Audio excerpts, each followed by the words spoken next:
Hello everyone, my name is Lauren Holland, and today I will be presenting my final design concept for THE 726 in the play called The Adding Machine by Elma Rice.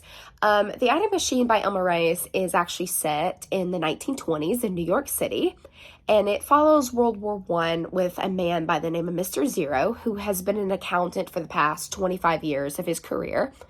And it's basically the dehumanization of human values in a technological advanced society. So, in following Mr. Zero and him wanting to gain a financial promotion, he has suddenly been demoted by a machine. And so he has to grapple with the consequences of being displaced by societal norms now, by diminishing human values, alienation, and all of the human identity that gets disrupted throughout this play. So, in mirroring industrialism and capitalism within this entire show, it is basically how society looks as a mechanized world and where humans just become like a mere function to society, which we can relate to today. In wanting to show like my design concept for the show, I wanted to basically keep the design concept the same of keeping it in the 1920s, but I wanted to talk a lot about industrialism, capitalism, and how it is self-reliance on machines now, and how American values and individuality is now just dehumanized and is self-destructing because now they live in a mechanized world where it's man versus machine. So in showing this, and wanting to create that pattern of a man versus machine society, I used a grayscale palette. So I wanted to use like metallic tones, soft muted blues and grays, and just to show how it's deconstructing human values and how characters are detached from their surroundings. And so, to give a little bit of an outlook on this play, the very nature of the play actually explores expressionism. So, it reflects a cold industrial society where it's almost like a dreamlike state, and it's very isolated and distorted, and it's exaggerated in human values and emotions. So, we get to see the characters' inner workings throughout the entire show. And with industrialism being the foreground of this play, the characters actually struggle in like an unforgiving environment. They do. They go from scene to scene where it's just a monopolized world and they're kind of trapped in their own mind and their own emotions. So for me to be able to display this on stage, like I said before, I wanted to use a grayscale palette. So it's more isolated, it's claustrophobic, it's in your face, you get to see all the characters go through their emotions. So in my design concept, I wanted to show you guys all the characters and what I had displayed for them. Now, I know this is a little bit backwards, but I'm going to explain my design concept. So starting with Mr. Zero as the main character. With scene one, he's in his striped pajamas. It's late at night. He's listening to his wife talk about, their marriage and their life and him wanting to get promoted. And so stripes were a big thing in the 1920s, especially for lounging wear. So I wanted to give Mr. Zero that striped pattern, but also the striped pattern actually represents him locked in to his emotions and him constantly being anxiety and having worry. And he has kind of like that neutral gray with a little bit of the blue at the start of the show. And his is a little bit different from the other characters, but I wanted his wear to be a little bit tighter and a little bit more constricting on his body. In scenes 2 to 4, we see Mr. Zero in that grayscale pattern. It's his normal office wear, a long sleeve shirt with the vest, the tie, the hat, the trousers, the black shoes, the business shoes, and his, to keep his suit on. So I kind of wanted to give him that grayscale pattern where he's been working for the past 25 years of his life.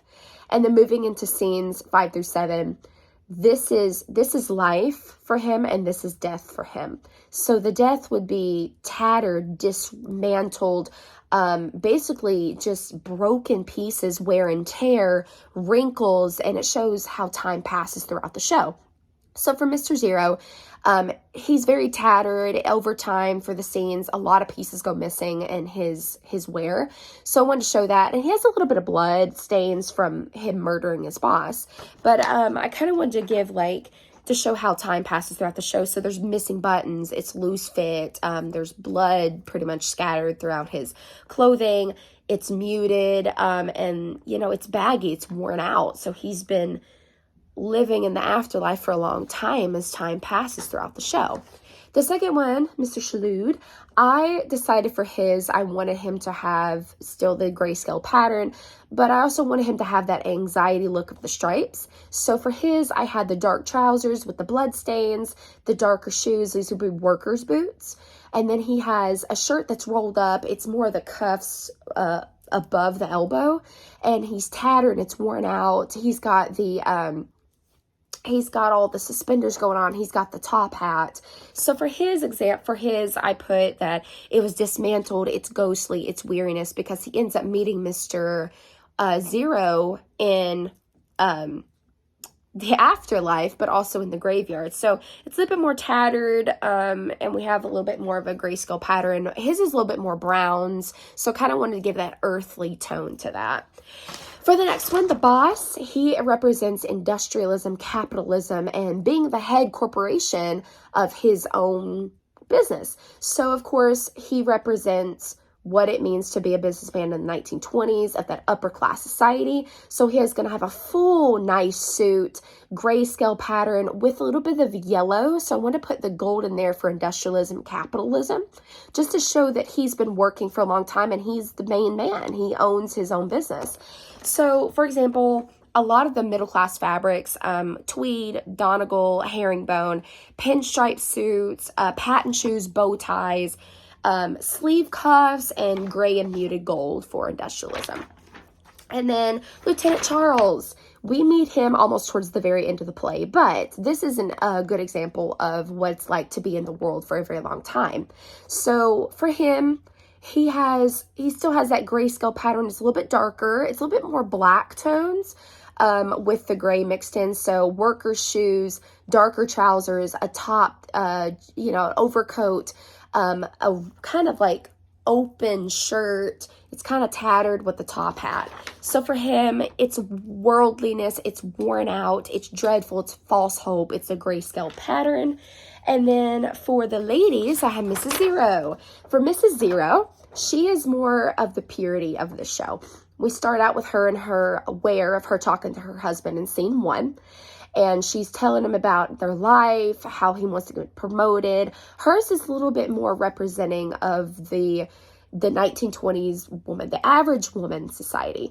So hers is a little bit more blue tone with the gray, but she's a little bit different because she does have white mixed in with hers. I know it's kind of hard to see, but she has a little bit more white with the lining on hers. And I'm going to explain a little bit on here. I put that she has socks, she has a fabric, it's called flannelette, I believe, and light stripes. It's a cream color with a little bit of blue and gray to it. So it just represents that purity of Mrs. Zero. And then as she moves into scene 3, when all of her friends come over and they come over for that big dinner party, we see her change. So this is green. I said to put green with blue, with a little bit of black and a little hint of gray.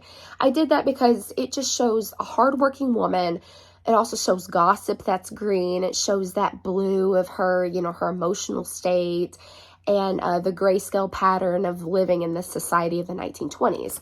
But for her specifically, she has small detailed print, pantyhose. It's a casual look with social gathering, heels, a strand of long pearls, and then she has her hair pulled back and an updo. So it represents her emotions, her social class, her hardworking, and her gossip as a woman. Because she does gossip a lot in this play about other people, especially about their aware of their looks. So I wanted to give a little bit more of a gossipy of the 1920s.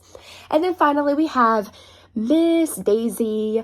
I wanted to give her the same palette as Mr. Zero because of the affair and because of the emotions from life to death. So for Daisy, hers is a little bit more tight fit with a grayscale pattern with, she has those heels. She's got a daisy, actually, a brooch on her, on her jacket. So Daisy, hence the name Daisy, but also the daisy is what represents a little bit about what I'm going to talk about with the death.